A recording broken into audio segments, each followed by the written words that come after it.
कोई particular person video call करता है और वो अपने आप को कोई गवर्नमेंट ऑफिशियल बताता है, कोई पुलिस ऑफिसर बताता है और वो फ्रॉडस्टर्स होते हैं और डिमांड करते हैं अपने पैसे की। कभी कभी इनफैक्ट ऐसा भी होता है कि आप बैंक की वेबसाइट ही ओपन करेंगे लेकिन वो वेबसाइट जो ओपन होती है वो फेक वेबसाइट ओपन होती है। आपके सामने वेबसाइट ओपन होती रहेगी, दिखती रहेगी, लेकिन आपको ये नहीं पता चलेगा कि बीच में कोई और है जो पर्टिकुलर सारी इंफॉर्मेशन को देख रहा है। जब इतने सारे जो यूजर्स होंगे जो कि फॉल्स यूजर्स हैं, जब उन्हें इंटरनेट के थ्रू इस तरफ डायरेक्ट करा जाएगा तो पूरा का पूरा सर्वर डाउन हो जाएगा। आप जैसे अपने कंप्यूटर पे आराम से काम कर रहे हो, एकदम से क्या होगा, सिस्टम चलते चलते चलते क्या हो जाएगा, स्क्रीन पर एक बड़ा सा डायलॉग बॉक्स आ जाएगा। अब सिस्टम में लिख कर के आएगा आपको पैसे भरने हैं अगर आप अपनी फाइल्स को रिकवर करना चाहते हैं। Hello students, welcome to PW only IAS. एक बहुत ही इंपॉर्टेंट टॉपिक यूपीएससी एग्जाम के पॉइंट ऑफ व्यू से, वो है साइबर सिक्योरिटी। साइबर सिक्योरिटी के रिस्पेक्ट में देखिए स्टूडेंट्स, प्रीलिम्स और मेंस दोनों में ही क्वेश्चन बन सकते हैं। मैं कुछ करंट अफेयर्स जो पिछले एक साल के रहे हैं साइबर सिक्योरिटी टर्म से रिलेटेड, वो आप लोगों के साथ अब डिस्कस करूंगा। तो अगर मैं आपसे पूछूं कि साइबर सिक्योरिटी होता क्या है, तो देखिए साइबर वर्ल्ड में बहुत से इश्यूज हो सकते हैं जिसको प्रोटेक्ट करने के लिए सिक्योरिटी चाहिए, हमें जिसके प्रोटेक्शन के लिए सिक्योरिटी चाहिए, वो है साइबर सिक्योरिटी। तो इस साइबर वर्ल्ड में, इस डिजिटल वर्ल्ड में किसी भी तरीके से कोई अनऑथराइज्ड एक्सेस ना हो सके, किसी भी तरीके से अनऑथराइज्ड वे ऑफ जो फाइल्स हैं, इंफॉर्मेशन है, जो सिस्टम्स हैं, उनको हम किसी भी तरीके से प्रोटेक्ट कर सके और अनऑथराइज्ड एक्सेस को रोक सके, उसे हम बोलते हैं साइबर सिक्योरिटी। तो देखिए सबसे पहला जो इसमें पॉइंट है, सबसे पहला टॉपिक है, रिसेंट न्यूज में जो था वो बहुत ही इंपॉर्टेंट, अगेन ये मेंस पॉइंट ऑफ व्यू से, प्रीलिम्स पॉइंट ऑफ व्यू से, दोनों पॉइंट ऑफ व्यू से इंपॉर्टेंट है। वो है कि United Nations general assembly adopts the convention against cyber crimes। जो भी साइबर फ्रॉड्स हो रहे हैं, साइबर क्राइम्स हो रहे हैं, उसके लिए एक कन्वेंशन बनने की बहुत जरूरत थी और उस कन्वेंशन के रिस्पेक्ट में एक कदम उठा लिया गया है। यूनाइटेड नेशन जनरल असेंबली ने यह कदम उठाया। इससे पहले जो एक कन्वेंशन था वो था बुदापेस्ट कन्वेंशन। बुदापेस्ट कन्वेंशन किसके रिस्पेक्ट में था? ये साइबर क्राइम्स के कंट्रोल करने के रिस्पेक्ट में ही था, साइबर सिक्योरिटी के रिस्पेक्ट में था स्टूडेंट्स, लेकिन इसमें इंडिया पार्टिसिपेंट नहीं था इस कन्वेंशन में। ये याद रखना कि इंडिया इस कन्वेंशन का पार्टिसिपेंट नहीं था। तो 193 United Nations member states they adopted the first legally binding, ये वर्ड अगेन इंपॉर्टेंट हो गया, स्टेटमेंट्स की फॉर्म में आएगा कि ये लीगली बाइंडिंग है या नहीं है, तो वहां याद रखना it is the first legally binding United nation convention against cyber crimes. Okay, और ये क्या एम करती है? ये एम करती है कि इंटरनेशनल लेवल पर स्ट्रेंथन किया जाए कॉपरेशन को और कॉम्बैट करा जाए किसी भी तरीके के डिजिटल थ्रेट्स को।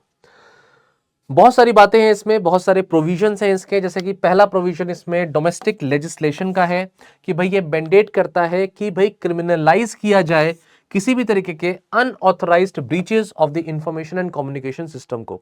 मतलब कंट्रीज के ऊपर अब ये लीगली बाइंडिंग है कि वो क्या करें, वो इस तरीके के साइबर फ्रॉड्स, साइबर क्राइम्स जो हो रहे हैं उनको जो है क्रिमिनलाइज वे ऑफ, मतलब जजमेंट जो भी हो, केसेस अगर आए तो क्रिमिनलाइज्ड उनके पूरे जुडिशियल सिस्टम में होना चाहिए। इंटरनेशनल कॉपरेशन की बात रहेगी, ये तो मैंने आपको बता ही दिया। फिर बच्चों के प्रोटेक्शन के रिस्पेक्ट में भी इसमें पॉइंट है, ये अपने आप में एक स्टेटमेंट कि इसके प्रोविजंस में बच्चों से रिस्पेक्ट में कोई भी पॉइंट नहीं है तो वो गलत मत करना। यस, क्रिमिनलाइज किया गया है इस बात को कि production, distribution and broadcasting any kind of child sexual exploitation material। तो इसको भी क्या किया गया है, इंश्योर किया गया है इस कन्वेंशन के अंदर, child protection and human rights. It's a basic, ये तो बेसिक पॉइंट है, ह्यूमन राइट्स को प्रोटेक्ट करना है। Cyber crimes against the women, cyber crimes against the teenagers, adolescent, senior citizens, इस तरीके के वल्नरेबल सेक्शंस जो हैं उनके रिस्पेक्ट में ये जरूरी है कि ह्यूमन राइट्स फॉलो हो, ह्यूमन डिग्निफाइड लाइफ को फॉलो किया जाए। और ये प्रोविजंस बताते हैं यूनाइटेड नेशन जनरल असेंबली ने जो अडॉप्ट किए हैं। जो भी स्टेटमेंट बनकर आएगा, अब आप तैयार हो, क्वेश्चन आएगा तो गलती नहीं करना। चलो अगली न्यूज क्या है? अगली न्यूज जो बहुत ज्यादा, मतलब बहुत ज्यादा डिस्कशन में रही है, और वो है डिजिटल अरेस्ट की।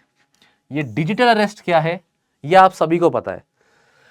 इनफैक्ट इसमें जो हमारी गवर्नमेंट है, हमारी गवर्नमेंट ने भी बहुत अपनी तरफ से पूरी कोशिश करी है कि लोगों को, जितने भी वल्नरेबल लोग हो सकते हैं, उनको सबको बताया जाए कि डिजिटल अरेस्ट से डरना नहीं है।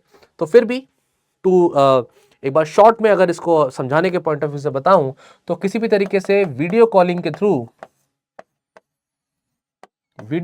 थ्रू कोई पर्टिकुलर पर्सन वीडियो कॉल करता है और वो अपने आप को कोई गवर्नमेंट ऑफिशियल बताता है, कोई पुलिस ऑफिसर बताता है, ठीक है, ड्रग एनफोर्समेंट कोई पर्टिकुलर ऑफिसर बताता है, एंड अल्टीमेटली वो कहता है कि आपके घर में ये क्राइम हो गया, इस पर्सन ने ये कर दिया है, और वो आपको क्या कहता है कि भाई आप सामने बैठे रहे और जो भी हम बताते रहे उस पर हमें हेल्प करते रहे, तो हमें कार्रवाई करने में आसानी रहेगी।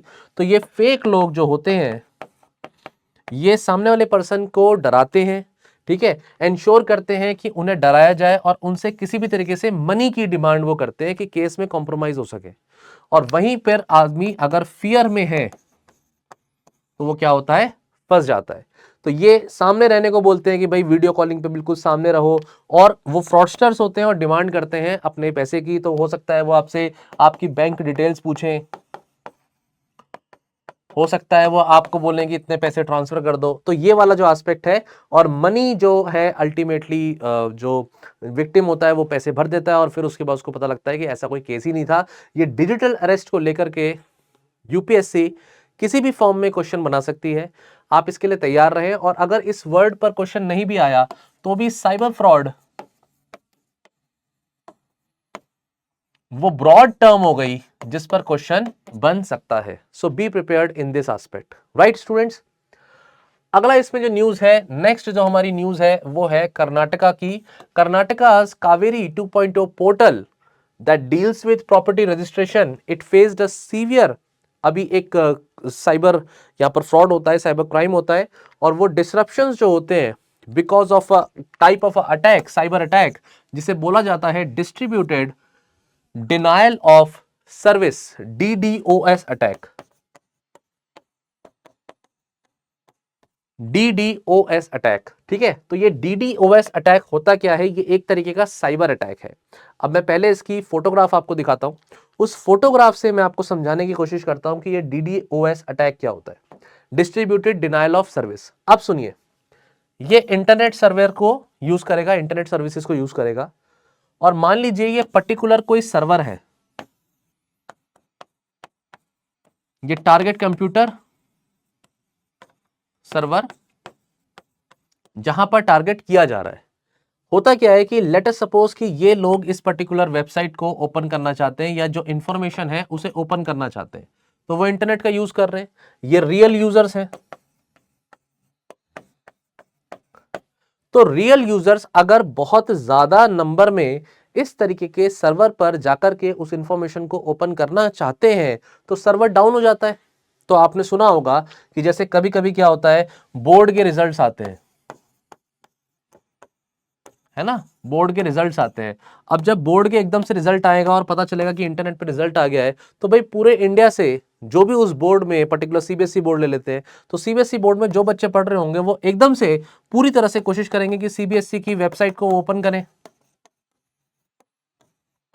और फिर वो उसे ओपन करने की कोशिश करेंगे सब तरफ से, पूरे इंडिया से। यहां पर इसी सर्वर पर बहुत ज्यादा लोड पड़ेगा, और जब बहुत ज्यादा सर्वर पे लोड पड़ेगा तो सर्वर डाउन हो जाएगा और इंफॉर्मेशन नहीं मिल पाएगी।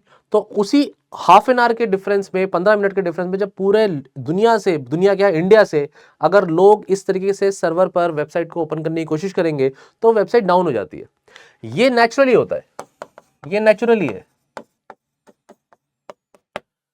लेकिन मानो इसे, इसी सिचुएशन को आर्टिफिशियली क्रिएट किया जाए। आर्टिफिशियली कैसे क्रिएट किया जाएगा, जो अटैकर है, जो हैकर है, या जो अटैक कर रहा है, वो क्या काम करेगा, आर्टिफिशियली बहुत सारे, मतलब जो जिस तरीके से नेचुरल तरीके से यूजर्स जाते हैं वहां पर, वो कोशिश करेगा कि बहुत सारे कंप्यूटर्स, उन सारे कंप्यूटर्स को डायरेक्ट किया जाए थ्रू इंटरनेट कि वो इस सर्वर पर टारगेट करे।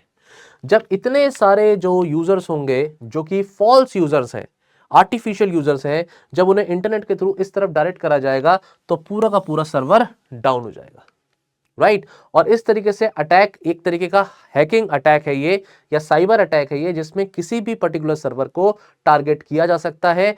और इनफैक्ट वो जब सर्विसेज डाउन हो जाती हैं तो इसमें पूरी इंटेंशंस हो सकती हैं कि इस तरीके के सर्वर को फिर हैक किया जाए, उसकी इंफॉर्मेशन रिट्रीव की जाए, या और भी मेलिफाइड इंटेंशंस हो सकते हैं। तो ये जो अटैक का तरीका होता है इसे हम कहते हैं DDoS अटैक। ये एक साइबर अटैक है जो फ्लड करता है वेबसाइट को, वेबसाइट को, नेटवर्क को with malicious traffic, making it inaccessible. अब होगा क्या, गवर्नमेंट अगर इस तरीके से ये जो पर्टिकुलर हमारा जो कावेरी 2.0 पोर्टल है, लेटर सपोज इसी का एग्जांपल लेते हैं, अब गवर्नमेंट इस पर्टिकुलर सर्वर को एक्सेस करना चाहेगी तो कर ही नहीं पाएगी, वो इंफॉर्मेशन ले ही नहीं पाएगी, और आपने पूरे सिस्टम को क्या किया, जाम कर दिया।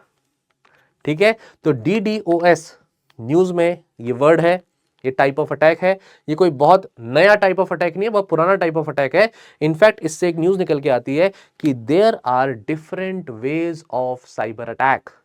साइबर अटैक करने के बहुत से नए नए तरीके हैं।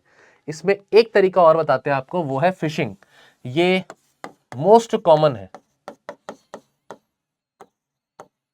Most common form of cyber attack. इसमें होता क्या है कि मान लीजिए ये पर्टिकुलर पर्सन है ना, ये पर्सन टिंकू। अब टिंकू का ये सिस्टम है ना, ये इसका जो है मान लीजिए लैपटॉप है। अब टिंकू अपने लैपटॉप पे क्या देख रहा है, ईमेल्स देख रहा है। तो उसने अपनी ईमेल्स में एक ईमेल सबसे ऊपर जो चेक करी, उस ईमेल पे लिखा था कि टिंकू, हेलो टिंकू, आप जीतते हैं 1 करोड़ रुपए। ठीक है, आप जीतते हैं ये स्पेसिफिक पर्टिकुलर आईफोन। बस आप क्या करें, इस लिंक पर क्लिक करें, अपने आप को रजिस्टर करें, एंड अल्टीमेटली वो आईफोन आपको मिल जाएगा। अब जैसे ही टिंकू इस पर्टिकुलर लिंक को क्लिक कर देता है, बस हैकर्स क्या काम करते हैं, उस लिंक के क्लिक करने से उस पर्टिकुलर ईमेल के थ्रू कोई पर्टिकुलर जो वायरस है, कोई पर्टिकुलर मैलिशियस सॉफ्टवेयर है, वो टिंकू के लैपटॉप पर यहां पर डाउनलोड हो जाता है, और उसकी वजह से जो पूरी इंफॉर्मेशन होती है सिस्टम की, वो वल्नरेबल हो जाती है, वो एक्सेसिबल हो जाती है टू दी आउटसाइडर। तो इस तरीके का जो अटैक होता है इसे हम कहते हैं phishing attack. Students, phishing attack आपके भी पास इस तरीके के मेल आते होंगे, और पढ़ते के साथ ही ऐसे मेल्स जो होते हैं ये पता चल जाता है कि ये एक ऐसा अटैक है जिसमें किसी को फंसाने की कोशिश है। तो ये जो वर्ड है फिशिंग, ये कहां से निकल करके आया, ये इंग्लिश वर्ड फिशिंग से ही निकल करके आया है। तो जैसे फिश पकड़ने की कोशिश होती है, कांटा डाल करके, जाल बिछा करके एक मछली को पकड़ा जाता है, ऐसे ही लोगों को फांसा जाता है इसके अंदर। तो क्या होता है कि मतलब जब ये बहुत बहुत टाइप्स के होते हैं ये फिशिंग अटैक, और इसमें किसी एक स्पेसिफिक पर्सन को टारगेट नहीं किया जाता। ऐसे let us suppose thousands, tens of thousands of particular mails भेजे जाते हैं, और उनमें से जिसने पर्टिकुलर क्लिक कर लिया वो फंस जाएगा। तो इस तरीके का अटैक ये है फिशिंग अटैक। इसके टाइप्स में जाए तो एक होता है विशिंग अटैक। विशिंग अटैक जो होता है इसमें वॉइस को यूज किया जाता है, मतलब इसमें फोन आएगा आपको और फोन पर आपसे जो है ओटीपी मांगा जाएगा। तो यूजिंग दी मोबाइल फोन जो वॉइस कॉलिंग हो रही है उसे हम बोलते हैं विशिंग। एक वर्ड होता है जिसे हम कहते हैं स्मिशिंग। स्मिशिंग में ये इस तरीके के लिंक एसएमएस के थ्रू भेजे जा सकते हैं, और फिर आप उस लिंक को क्लिक करेंगे तो आपका मोबाइल सिस्टम वल्नरेबल हो सकता है। इनफैक्ट एक पॉइंट होता है, एक ऐसा वर्ड होता है इसे कहते हैं वेलिंग।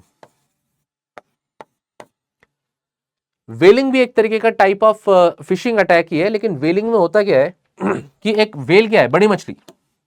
तो वेलिंग में होता क्या है कि एक स्पेसिफिक टारगेट होता है,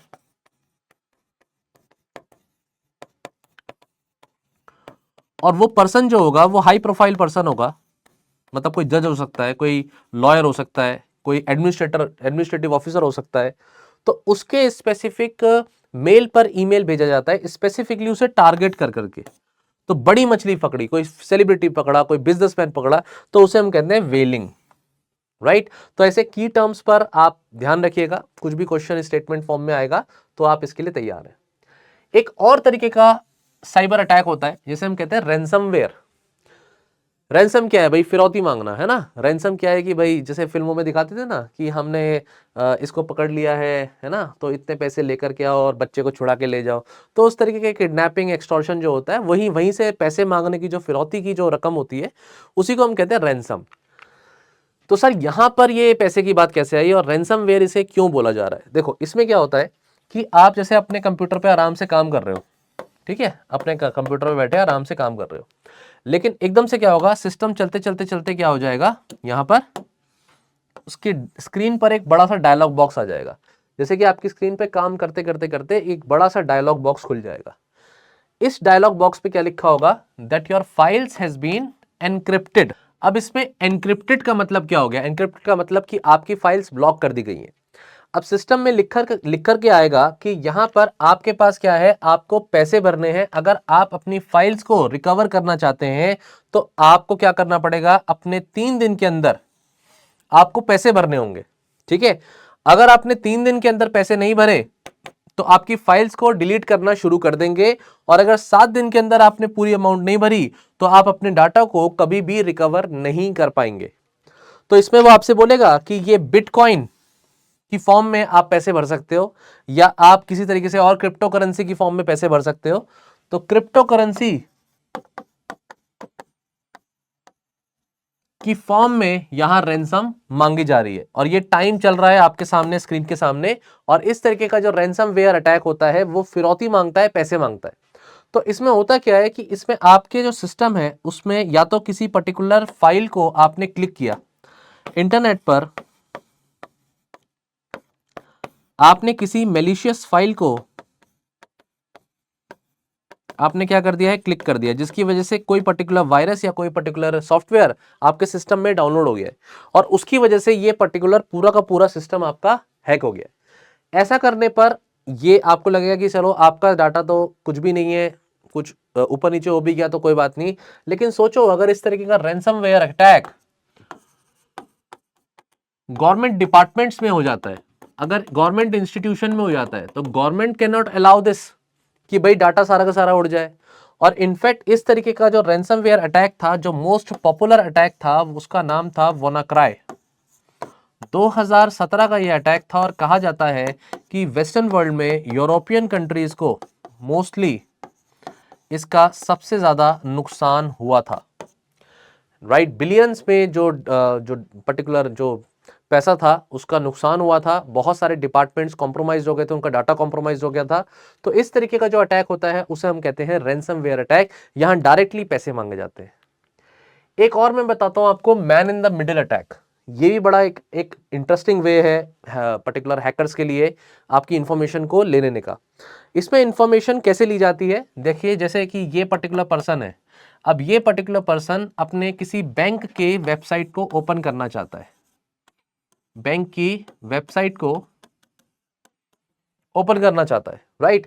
तो ये क्या करेगा, यहां से ये अपने सिस्टम से एक कनेक्शन बनाएगा बैंक के साथ, और वो पर्टिकुलर जो कनेक्शन होगा, वो पर्टिकुलर कनेक्शन से ओरिजिनल वेबसाइट तक वो पहुंच जाएगा। लेकिन बीच में हैकर क्या करेगा, हैकर एक काम करेगा कि वो एक नया कनेक्शन एस्टेब्लिश करेगा आपके साथ, और एक नया कनेक्शन पर एक्सेप्ट करेगा, मतलब एस्टेब्लिश करेगा वेबसाइट के साथ। मतलब जो एक ओरिजिनल कनेक्शन आपका होना चाहिए था वो ना हो करके वो इंफॉर्मेशन अब आपके थ्रू पहले हैकर तक जाएगी, और हैकर के थ्रू फिर वेबसाइट तक जाएगी। इसका मतलब अगर यहां पर आप अपना लॉगिन आईडी, अपना पासवर्ड डाल रहे हैं, तो ये पहले शेयर होगा हैकर के साथ, और हैकर के बाद शेयर होगा वेबसाइट पर। आपके सामने वेबसाइट ओपन होती रहेगी, दिखती रहेगी, लेकिन आपको ये नहीं पता चलेगा कि बीच में कोई और है जो पर्टिकुलर सारी इंफॉर्मेशन को देख रहा है, पढ़ रहा है, राइट। तो इसी चीज की सिक्योरिटी वाले फीचर को अगर आपने देखा हो, तो किसी बैंक की वेबसाइट को आप खोलते हो, जनरली किसी वेबसाइट को खोलते हो, तो आप देखना ऊपर की तरफ एक लॉक बना होता है इस तरीके से। मैं इसको बड़ा करके बनाता हूं,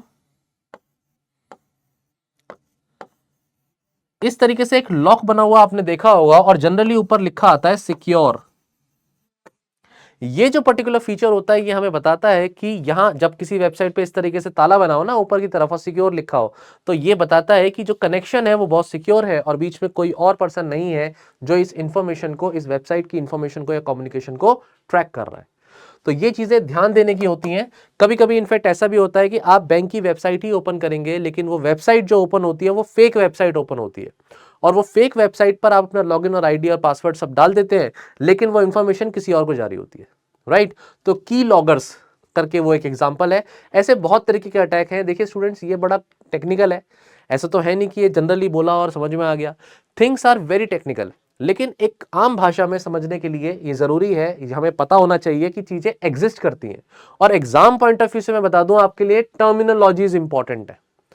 टर्म, उसका मतलब, और अगर उससे रिलेटेड कोई एग्जांपल है रिसेंट में तो that makes a information impactful and question भी वहीं से आने के चांसेस होते हैं। चलो खैर, अब मैं चलता हूं नेक्स्ट न्यूज पर, जो करंट अफेयर्स के रिस्पेक्ट में हम डिस्कशन कर ही रहे हैं कि अभी रिसेंटली रिलीज किया global cyber security outlook report 2025 की।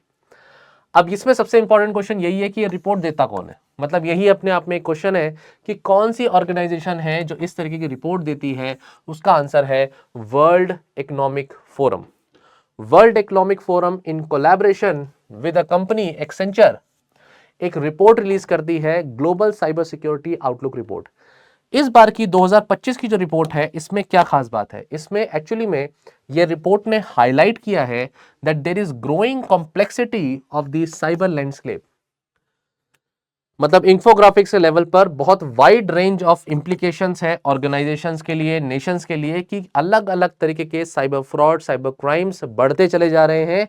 और रिपोर्ट ये भी हाईलाइट करती है कि cyber crime disrupted global economies costing approximately 12.5 billion in 2023। आप देख रहे हो कितना नुकसान, कितना नुकसान। साइबर क्राइम्स ने इतना नुकसान नुकसान थ्रू आउट द वर्ल्ड 2023 में किया है और यह डाटा बढ़ चुका है। ये 23 से 24 और 24 से 25 में ये डाटा अब बढ़ जाएगा, बढ़ चुका है मतलब ऑलरेडी, अब ये अगले सालों में रिपोर्ट होगा। तो इसमें क्वेश्चन ये बनता है कि अगर साइबर सिक्योरिटी इतनी कॉम्प्लेक्स हो गई है तो उसके पीछे कारण क्या है। इसके पीछे इतने कारण क्या है कि जो साइबर सिक्योरिटी इतनी कॉम्प्लेक्स हो गई और अल्टीमेटली वल्नरेबिलिटीज बढ़ती जा रही है। तो सबसे पहला पॉइंट है भाई जियोपॉलिटिकल टेंशंस। कंट्रीज के आपस में जो टेंशंस हैं, पॉलिटिकल टेंशंस हैं, ज्योग्राफी बेस्ड टेंशंस हैं, वो बढ़ते जा रहे हैं और जो कॉपरेशन है कंट्रीज के बीच में वो कम हो रहा है, राइट। फिर और क्या पॉइंट है, दूसरा पॉइंट इसमें यह है कि साइबर क्राइम्स जो है बहुत नए नए तरीके के सोफिस्टिकेटेड क्राइम सामने आ रहे हैं। अगर नए नए तरीके के सोफिस्टिकेटेड डेलिकेट क्राइम्स, एक टेक्निकल क्राइम सामने आ रहे हैं तो इनको समझना और इनको डिकोड करना मुश्किल हो रहा है। तीसरा, सप्लाई चेन इंटरडिपेंडेंसीज। अब क्या हो रहा है, ऐसा नहीं है कि एक कंपनी है दूसरी कंपनी है उनके बीच में ही बस डिजिटल इंफॉर्मेशन शेयर हो रही है, क्योंकि number of players are there. अगर एक बिजनेस भी करना है तो उस बिजनेस को करने के लिए there are number of players which are required और इंफॉर्मेशन की सप्लाई चेन बहुत जरूरी है। तो एक कंपनी, उसके पास ये डाटा है, दूसरी कंपनी पे डाटा जाएगा, वो इस काम को देख रही है, तीसरी कंपनी ये देख रही है, फाइनली वो प्रोडक्ट फिर कंज्यूमर तक जा रहा है। अब क्योंकि इतने इंटरमीडियरीज हैं और इतने सप्लाई चेन्स बढ़ गई हैं इसलिए ये कॉम्प्लेक्सिटीज बढ़ गई हैं। तीसरा, चौथा है रेगुलेटरी रिक्वायरमेंट्स। जिस तरह से, जिस लेवल पर रेगुलेटरी रिक्वायरमेंट्स पॉलिसी लेवल पे हमें चाहिए वो भी उस हद तक नहीं बढ़ रही हैं। और साथ ही साथ आर्टिफिशियल इंटेलिजेंस जो अमर्ज हो रहा है, एआई टूल्स इतने इंपैक्टफुल हैं, इतने एफिशिएंटली अब एमर्ज हो रहे हैं कि वो इस तरीके की साइबर सिक्योरिटी जो कॉम्प्लेक्सिटी है उसको भी बढ़ा दे रही है। इनफैक्ट इसमें एक पॉइंट और है जो क्वांटम कंप्यूटिंग है। क्वांटम कंप्यूटिंग ये भी एक कारण है कि आज के समय में जो कॉम्प्लेक्सिटी है साइबर सिक्योरिटी की वो बहुत ज्यादा कॉम्प्लेक्स हो चुकी है, वो बढ़ चुकी है, मतलब कॉम्प्लेक्सिटी बढ़ चुकी है। और एक है साइबर स्किल गैप, मतलब जो टैलेंट पूल है हमारे पास उसकी भी एफिशिएंसी या वो टैलेंट पूल की अवेलेबिलिटी भी एक एस्पेक्ट है। तो फैक्टर्स जो कंपाउंड कर रहे हैं complex nature of cyber security को, वो ये फैक्टर्स है और इनको हाईलाइट करती है ये पर्टिकुलर रिपोर्ट। तो कोई भी फैक्टर के रिस्पेक्ट में आपको लिस्ट दे दे तो आपको नाम याद होना चाहिए। प्रीलिम्स स्पेसिफिक क्वेश्चन बन सकता है, मैं तो कहूंगा मेंस स्पेसिफिक क्वेश्चन भी यहां से बन सकता है। अगले हमारी जो न्यूज है with respect to the topic, वो न्यूज है हमारी कि recently Bharat national cyber security exercise, इसे बोल रहे हैं भारत NCX 2024, दिसंबर में हुई है ये 2024 की exercise. It was inaugurated to fortify India cyber security resilience, मतलब इंडिया को अब साइबर सिक्योरिटी के रिस्पेक्ट में रेजिलियंट बनाना है, मजबूत बनाना है, स्ट्रेंथन करना है कि इस तरीके के साइबर फ्रॉड्स इंडिया में ना हो। उसके लिए ये पूरी की पूरी नेशनल साइबर सिक्योरिटी एक्सरसाइज होती है। ये 12 दिन की एक्सरसाइज रही स्टूडेंट्स, 12 डेज की एक्सरसाइज, और इसका पर्पस ये था कि इंडिया को प्रिपेयर करना है, इंडियन प्रोफेशनल्स को प्रिपेयर करना है कि कैसे टैकल किया जाए थ्रेट्स को related to advance cyber element capabilities. Exam point of view से इसमें यह पूछा जा सकता है कि बेसिकली ये एक्सरसाइज किस लिए थी, तो ये भारत NCX एक्सरसाइज किस लिए थी। अगर ये क्वेश्चन आ जाता है तो आप याद रखिएगा कि साइबर सिक्योरिटी के रिस्पेक्ट में इसमें यूपीएससी डिफेंस बोल देगा, स्पेस बोल देगा, और बहुत सारे ऑप्शन दे देगा, एंड अल्टीमेटली आपको पता होना चाहिए ये related to cyber security, cyber crimes है। सो स्टूडेंट्स, ये सारी की सारी इंफॉर्मेशन रिसेंट करंट अफेयर्स पिछले 8 महीने के, 9 महीने के, तो बाकी छोटी मोटी तो न्यूज और भी आती रहती हैं, लेकिन टाइप्स ऑफ साइबर अटैक जरूर आप इसको प्रिपेयर करिए। आई होप ये लेक्चर आपको अच्छा लगा होगा। Thank you so much students.